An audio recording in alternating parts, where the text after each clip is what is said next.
Hello foodies, ఎలా ఉన్నారు అందరూ? I'm Kavitha, I'm also foodie. ఇవాళ మెంతి కూర పప్పు చేస్తున్నానండి.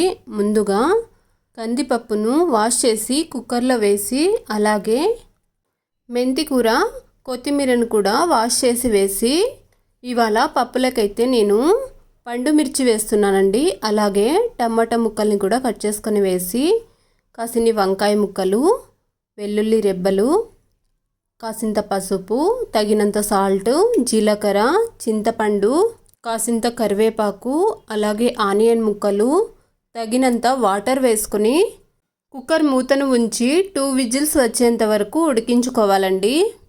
పప్పు మంచిగా ఉడికిపోయింది. ఇప్పుడు వాటర్ని వంపేసుకొని ఇలా పప్పు గుత్తితో రామేసుకొని పోపుకి ప్రిపేర్ చేసుకుందామండి.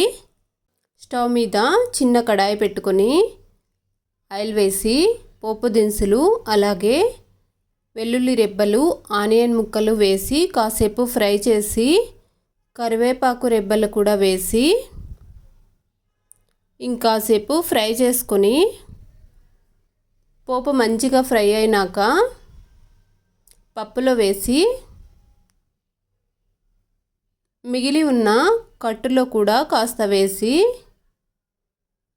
మంచిగా కలుపుకోవడమేనండి. అంతేనండి, ఈజీగా టేస్టీగా మెంతి కూర పప్పు రెడీ. నచ్చితే మాత్రం లైక్ అండ్ సబ్స్క్రైబ్.